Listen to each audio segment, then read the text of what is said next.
एक बार एक शिकारी जंगल में शिकार करने के लिए गया। बहुत प्रयास करने के बाद उसने जाल में एक बाज पकड़ खींच लिया। शिकारी जब बाज को लेकर जाने लगा, तब रास्ते में बाज ने शिकारी से कहा, तुम मुझे लेकर क्यों जा रहे हो? शिकारी बोला, मैं तुम्हें मारकर खाने के लिए ले जा रहा हूं। बाज ने सोचा कि अब तो मेरी मृत्यु निश्चित है। वह कुछ देर यूं ही शांत रहा और फिर कुछ सोचकर बोला, देखो, मुझे जितना जीवन जीना था मैंने जी लिया और अब मेरा मरना निश्चित है। लेकिन मरने से पहले मेरी एक आखिरी इच्छा है। बताओ अपनी इच्छा, शिकारी ने उत्सुकता से पूछा। बाज ने बताना शुरू किया, मरने से पहले मैं तुम्हें 2 सीख देना चाहता हूं। इसे तुम ध्यान से सुनना और सदा याद रखना।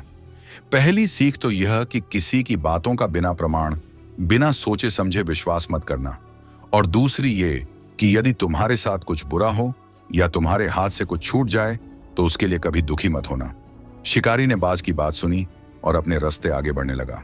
कुछ समय बाद बाज ने शिकारी से कहा, शिकारी, एक बात बताओ, अगर मैं तुम्हें कुछ ऐसा दे दूं जिससे तुम रातों रात अमीर बन जाओ तो क्या तुम मुझे आजाद कर दोगे? शिकारी फौरन रुका और बोला, क्या है वो चीज, जल्दी बताओ। बाज बोला, दरअसल बहुत पहले मुझे राजमहल के करीब एक हीरा मिला था जिसे उठाकर मैंने एक गुप्त स्थान पर रख दिया था। अगर आज मैं मर जाऊंगा तो वो हीरा इसे ही बेकार चला जाएगा। इसलिए मैंने सोचा कि अगर तुम उसके बदले मुझे छोड़ दो तो मेरी जान भी बच जाएगी और तुम्हारी गरीबी भी हमेशा के लिए मिट जाएगी। ये सुनते ही शिकारी ने बिना कुछ सोचे समझे बाज को आजाद कर दिया और वो हीरा लाने को कहा।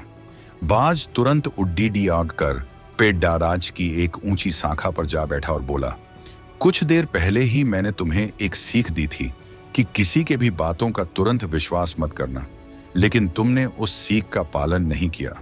दरअसल मेरे पास कोई हीरा नहीं है और अब मैं आजाद हूं। यह सुनते ही शिकारी मायूस हो पछताने लगा। तभी बाज फिर बोला, तुम मेरी दूसरी सीख भूल गए कि अगर कुछ तुम्हारे साथ कुछ बुरा हो तो उसके लिए तुम कभी पछतावा मत करना। इस कहानी से हमें यह सीख मिलती है कि हमें किसी अनजान व्यक्ति पर आसानी से विश्वास नहीं करना चाहिए और किसी प्रकार का नुकसान होने या असफलता मिलने पर दुखी नहीं होना चाहिए, बल्कि उस बात से सीख लेकर भविष्य में सतर्क रहना चाहिए।